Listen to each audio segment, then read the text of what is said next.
du coup d'intégrer cette école, moi j'ai fait l'école d'infirmière qui m'a pas tellement, enfin je me sentais pas vraiment à l'aise, enfin pas à l'aise. La formation était bien, mais je me voyais pas poursuivre dans cette formation.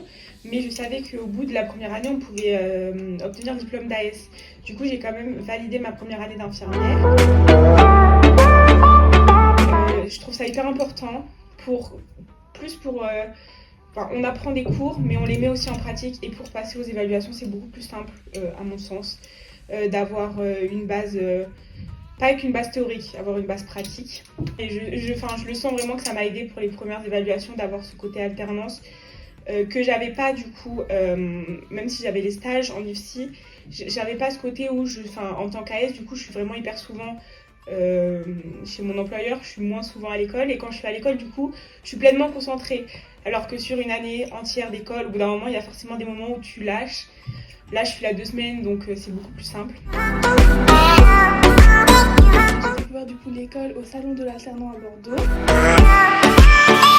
Le CFA, il m'a vraiment été d'une grande aide parce que trouver une alternance, c'est très dur. C'est le CFA qui m'a trouvé mon alternance. Le CFA, il m'a aidé, il m'a envoyé plein de contacts, de crèches, principalement de crèches.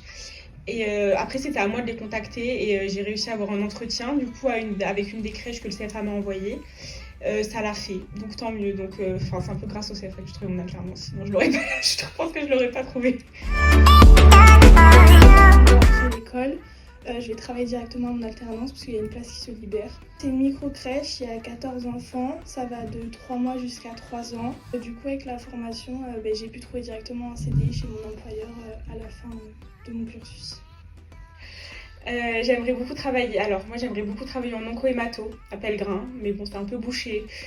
Du coup, bon, à voir. Moi, j'aimerais beaucoup travailler à l'hôpital. Du coup, un jour, il nous est arrivé un peu une anecdote spéciale où les toilettes du coup des professionnels ont débordé.